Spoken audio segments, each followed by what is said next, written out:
Olá pessoal, tudo bem? Sejam bem-vindos a mais uma aula aqui no canal Oficina do Saber da MTE Thomson. Eu, Leandro Marco, de Uberaba, da General Tech, na Oficina de Linha Prêmio e Centro de Treinamento Automotivo. Nesta aula, nesse novo curso que estamos começando agora, vamos falar de eletrólise.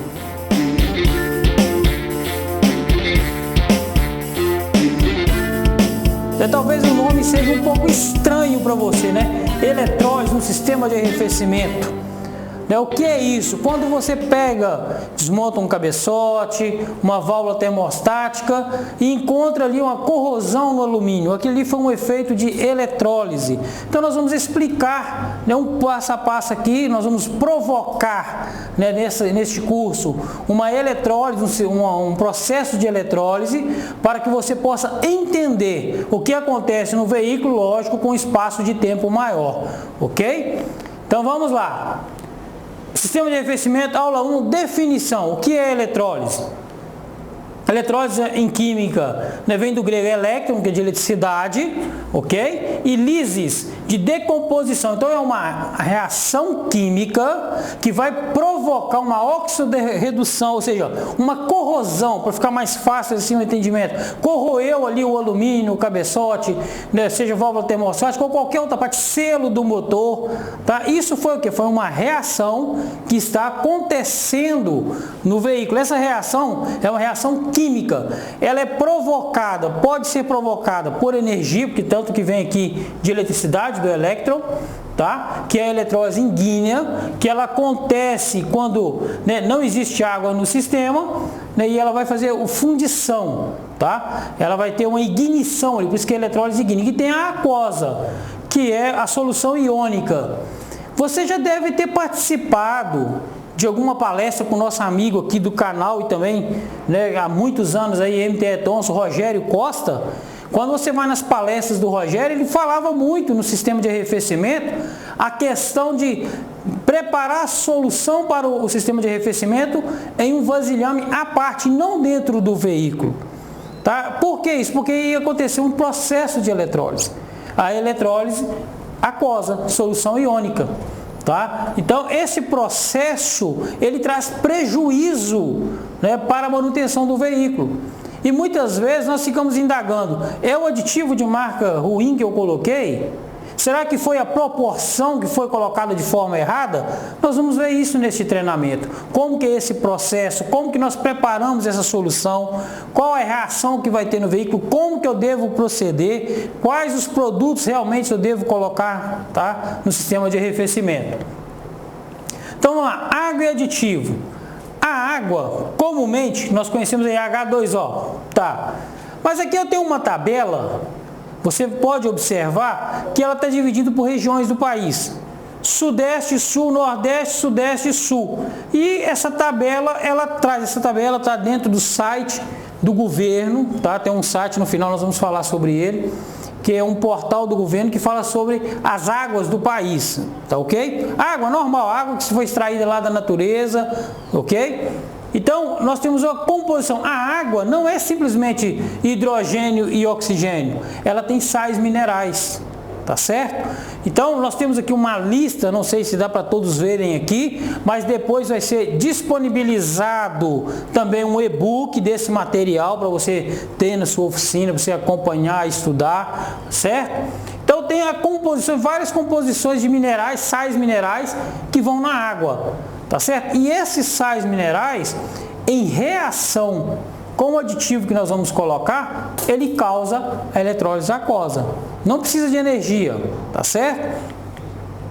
Então aqui nós temos a condutividade elétrica da água. Nós temos que analisar isso. A água, ela é condutora de energia. Você já deve ter escutado alguém falando, como você pode também ter vivido isso. Olha, está com os pés molhados, pega na torneira lá do chuveiro, no registro de abrir o chuveiro e toma um choque. A pessoa, porque você está molhado, não, está faltando um aterramento lá do chuveiro, mas a água foi uma condutora que fez você, eu estava mesmo calçado de sandália, eu tomei o choque, porque eu já estava molhando, né, ou estava molhado, porque a água é condutora. Então nós temos um equipamento que nós vamos apresentar mais nas últimas aulas, nós vamos provocar aqui na prática a eletrólise. Então é o condutivímetro, que é realmente o aparelho que nós medimos a condutividade da água. Tem várias opiniões, várias pessoas, né, sugestões. Ah, você mede com um multímetro lá no reservatório de expansão e vai medir a condução de energia que pode ter ali? Pode pegar? Pode. Você vai pegar sim a tensão baixinho, vai. Mas o condutivímetro é a ferramenta correta para você medir a condutividade da água. A água ela tem um limite para essa condutividade, tá? É medido em Siemens, a unidade de medida é Siemens.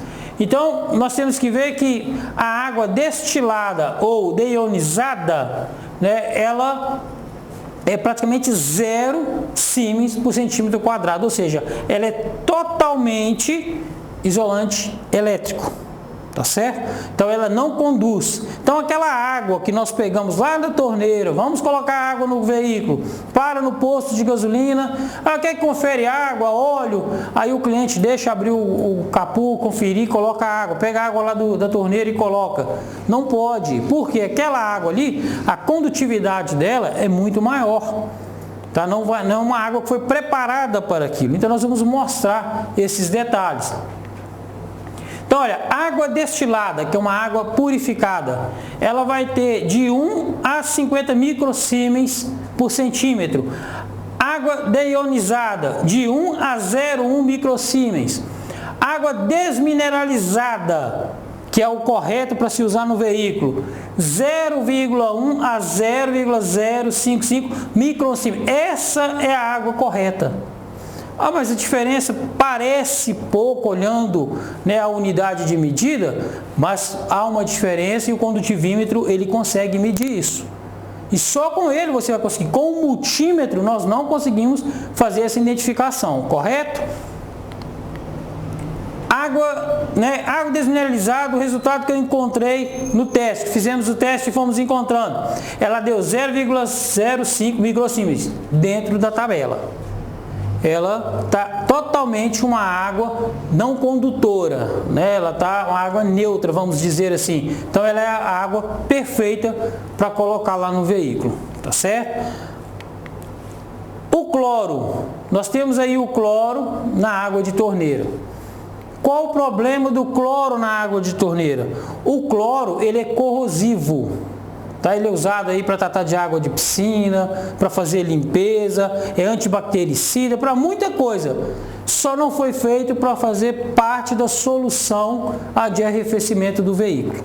Tá? O cloro, ele na reação química com outros materiais, tá? Com outros minerais, inclusive que tem na água, ele tem uma reação química corrosiva. Então, você coloca o cloro no carro, né, a água com cloro, e coloca aditivo. Ah, mas eu comprei o aditivo lá na autorizada da marca do carro do cliente e corroeu do mesmo jeito. O problema não está no aditivo, o problema está no cloro que está na água que você fez a mistura, que você preparou a solução. Nós não podemos, né, fazer essa mistura, porque o cloro ele é um dos maiores reagentes químicos para provocar oxirredução, ou seja, corrosão num sistema metálico, seja alumínio, cobre, ferro, tá? Ele é totalmente corrosivo. Nesse slide aqui nós vamos ver a respeito do aditivo. Nós temos aqui, primeiro, vamos lembrar aqui de uma situação, legislação do PROCON, Código de Defesa do Consumidor. O seu cliente, entenda uma coisa, ele é leigo em tudo. Manutenção do veículo, você é o técnico, você é o reparador automotivo, mecânico, eletricista, né? A área que você atende, você perante a lei é o técnico e o seu cliente, ele é leigo. Ah, mas o meu cliente era engenheiro de produção, ele era engenheiro mecânico, ele é engenheiro eletricista. Não importa, ele não trabalha com a manutenção de veículo. Então você para a justiça, você é o técnico. Então nós temos que estar atento com serviços realizados e seguir as normas. Então nós temos normas da BNT, tem uma coletânea de normas que regem todos os serviços. Lá no comitê é direcionado todos os estudos, acompanhado por fábricas que fiscalizam, pelas indústrias. Para quê? Para que seja a manutenção mais correta possível feita nos veículos no Brasil, ok? Então, o Inmetro, ele tem uma tabela de teste, você pode consultar lá, você digita aí no Google, entra no portal do Inmetro e você vai achar lá uma lista de testes do Inmetro. Ele vai falando de conformidades e não conformidades encontradas em aditivos, certo? E nessas conformidades, o aditivo para ser usado nos veículos, ele precisa conter etileno glicol, que é um álcool, em sua composição, ação preventiva contra congelamento do sistema, ação preventiva contra superaquecimento e ação anticorrosiva. E nós encontramos nos aditivos, nos testes, o Inmetro fazendo o teste, aditivos que não contêm etileno glicol e aditivos que são apenas anticorrosiva. Hoje, com a tecnologia, tem se avançado, tem outros polímeros sendo aplicados, mas eles têm que seguir uma normatização do Inmetro. Tem que estar dentro da normatização, tem que ser homologado por uma montadora, porque são laboratórios que vão fazendo os testes, os ensaios, para ver a durabilidade deste produto e a ação sobre os componentes do veículo que vai ser ofertado. Então tenham cuidado, há poucos dias em uma autopeça, me foi oferecido ali para comprar um aditivo para radiador, onde me apresentava o seguinte no rótulo: o nosso aditivo não precisa de água desmineralizada, pode-se usar qualquer água. Não pode. O problema não está com o aditivo, não existe ação do aditivo para combater a corrosão do cloro. O cloro é o vilão na situação. Pessoal, então, vamos entender e gravar bem.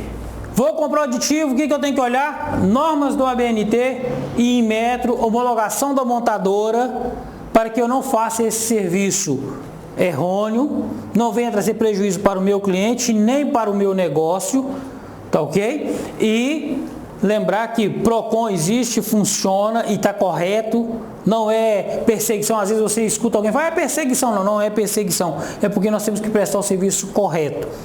E aqui no canal Oficina do Saber, você recebe instrução gratuita para poder gerir o seu negócio, né, conduzir de forma técnica e também a parte de gestão, tem várias aulas aí no canal, e para que você possa ter um processo correto. Encerramos aqui essa primeira aula, né, do sistema de arrefecimento versus o efeito de eletrose. Aguardamos você na segunda aula aqui no canal Oficina do Saber.